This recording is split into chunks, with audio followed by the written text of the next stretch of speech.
નારાયણદાસ બાપુનું એક ભજન છે લખેલું કે સત્સંગ વિનાનું બધું કાચું ભજન તારું, સત્સંગ વિનાનું બધું કાચું,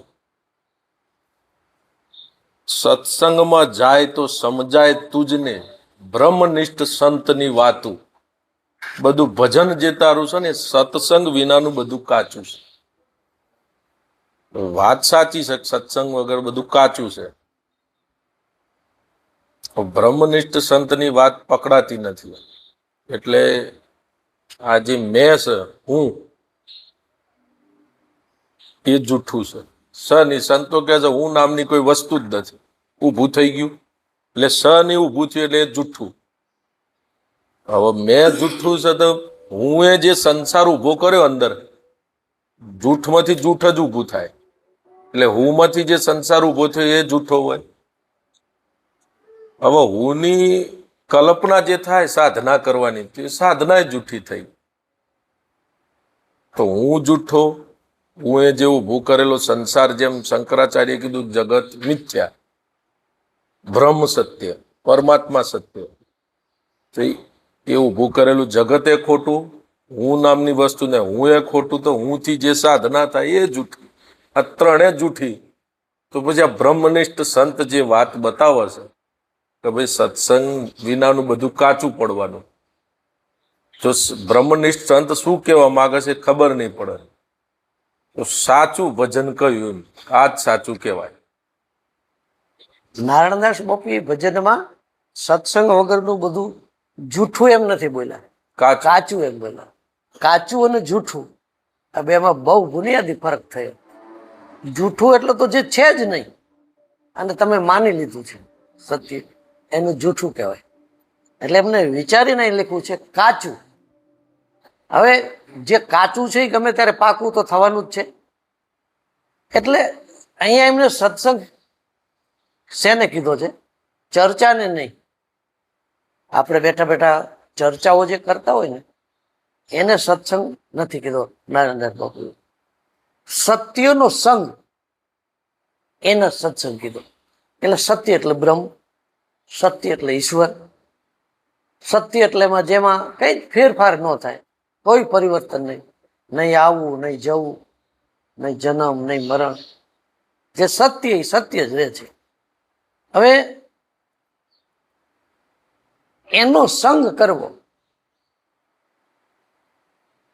એના માટેની તમે જે કઈ ક્રિયા કરો એને સાધના. એટલે તમે જે ભજન કરતા હોય, ધ્યાન કરતા હોય, સાધના કરતા હોય, તો એનાથી ક્યારેક ક્યારેક ક્યારેક એની ઝાંખી મળે. તમે એમાં ક્યારેક ભળી જાઓ છો, પણ પાછા વળી જાઓ છો ને, પાછા વળી જાઓ છો. એટલે એમનું કહેવાનું એમ થાય છે કે પ્રાપ્તિનું નામ સત્સંગ છે.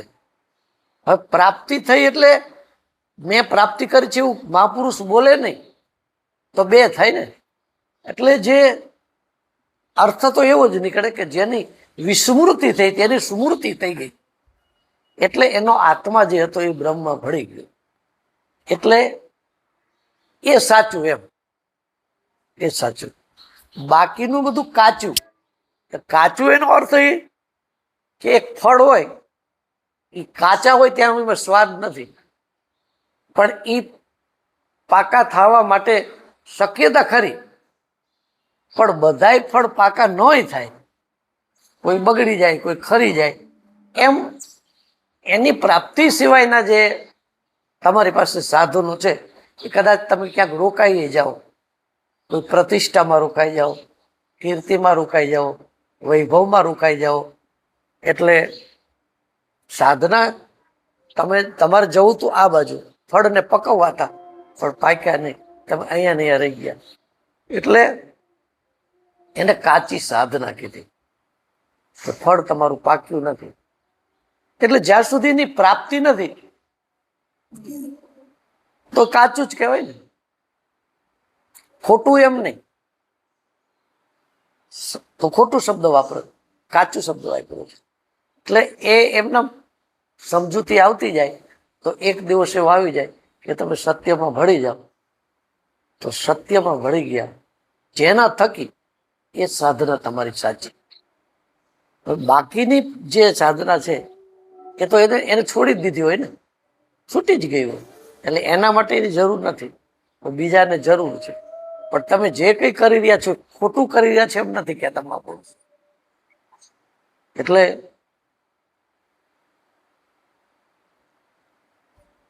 આ બધી સાધનાઓ જે છે એ બહિર્મુખી સાધનાઓ છે. ત્યાં પહોંચવા માટે આમ કોઈને ખબર નથી, એનું સપનું નથી એને આવતું કે આનાથી સત્ય ઓળખાય કે હું સત્ય. કોઈ જે કંઈ માળા કરતા હોય, કથા વાંચતા હોય, જે કંઈ પ્રક્રિયાઓ કરતા હોય છે એ સત્યને ઓળખવા માટે નથી કરતા. એટલે કોઈએ જૂઠો શબ્દ પણ વાપર્યો છે, કારણ કે તું જે કરી રહ્યો એનાથી તું 84 લાખમાં આવવાનો છું, તો એનો મતલબ શું? પેલા 84 લાખમાં આવશે, તું 84 લાખમાં આવવાનું, પણ એના કરતા તારો અવતાર થોડોક સારો આવશે. એટલે આમ એકંદરે સાધના તારી જૂઠી છે એમ પણ કહી શકાય ને, કારણ કે આનાથી તો તું દૂર જ રહેવાનો છું. આના માટેની કોઈ સાધના નથી, એમ સમજાય પછી. એટલે ત્યાં કોઈ એક જ વ્યક્તિ અહીંયા પહોંચવા માટેનો ભાવ હોય છે. એટલે ભગવાન શ્રી કૃષ્ણ કહે છે, મનુષ્યાણામ શસ્ત્રેષુ કશ્ચિદ યતતિ સિદ્ધયે યતતામપી સિદ્ધાનામ કશ્ચિનમાં વેતિ તત્વતઃ. હજારો માણસો પ્રયત્ન કરી રહ્યા છે, એમાં કોઈક જ સફળતા મેળવે છે, બધા નહીં. સિદ્ધિ એટલે સફળતા, કોઈ એક જ સફળ થાય છે, કારણ કે કોઈને સત્ય જોઈતું નથી. એ તો અહીંયા ને અહીંયા રોકાઈ જાય, સંસારના સુખો ભોગવવા માટે સાધનાઓ કરે, વ્રતો કરે, ભજનો કરે છે, આ કરે. એટલે અર્થ તો એ નરસિંહ મહેતા જૂઠો શબ્દ જ વાપર્યો ને, જ્યાં લગી આત્મતત્વ ચિહ્નો નહીં ત્યાં લગી સર્વ સાધના જૂઠી. માનુષ દેહ તારો એમ એડે ગયો, જેમ માવઠાની વૃષ્ટિ ઉઠી. પણ એ ગુરુમારની કૃપા થઈ ગઈ, એને વૈરાગ લાગ્યો હશે કે મારે હવે આ ઓળખવું છે, તો એના માટે કોઈ એને મહારાજ મળી ગયા હોય અને આ વસ્તુ સમજાડ્યું, એટલે લખ્યું. બાકી એ જ નરસિંહ મહેતા કે છે બધા મહાપુરુષો કે દામાકુંડમાં રોજ સ્નાન કરીને ઉપર ગિરનાર ઉપર રોજ ચડતા હતા અને દત્તાત્રેયના ભગવાનના ચરણોની પૂજા કરતા હતા. સવારમાં રોજ દામાકુંડમાં નાવાનું, પછી અહીંયા જતા હતા, રોજ પૂજા કરતા હતા. પછી ભગવાનના કીર્તનો નથી લખ્યા, મારી આ વારે આવો ને તમે વિઠ્ઠલ આરેલો, અને માળાઓ ફેરવી છે, તિલક કરતા હતા. કરતા લોકો ખખડાવી નથી તો એ શું છે? લોકોને બતાવો તો કઈ ખખડાવતા નહોતા, કીર્તન ભક્તિ હતી, આ બધું જ હતું. પણ એ એક કોઈ જન્મનો એવો યોગ હોય તો બહિર્મુખી સાધનો મળી ગયા હોય કરતા હોય, તો કેટલાક આખી જિંદગી બહિર્મુખીમાં જ રહી જાય છે. એટલે એને આ વસ્તુની કઈ ખબર હોતી નથી. એટલે એવા માટે શબ્દ વાપરો કે આ બધું જૂઠું છે, સત્ય નથી. પણ બાપજીએ કંઈક એવો શબ્દ વાપર્યો કે સાબલાને એમ લાગે કે હું બરાબર કરું છું. કાચો શબ્દ વાપર્યો છે કે હવે તમે ફળને પકવવા હોય તો આમ કરો તો ફળ પાકે, બાકી જો એ તમે નહીં કરો, સત્યને નહીં મેળવો તો ફળ પાકશે નહીં. તો આ બધું કાચું, તો અહીંયા રહી જશે. એટલે એમને કાચો શબ્દ વાપર્યો છે. બાકી સાધના તો એ બાપજી પેલા કરતા હતા, ત્યારે આ સમજ નહોતી એમના માહિતી, કારણ કે અમે સાથે જ રહેતા. એટલે આ સાધનાઓ તો બધા કરે જ છે, પણ એ અંતઃકરણની એટલી બધી શુદ્ધિ થઈ જાય.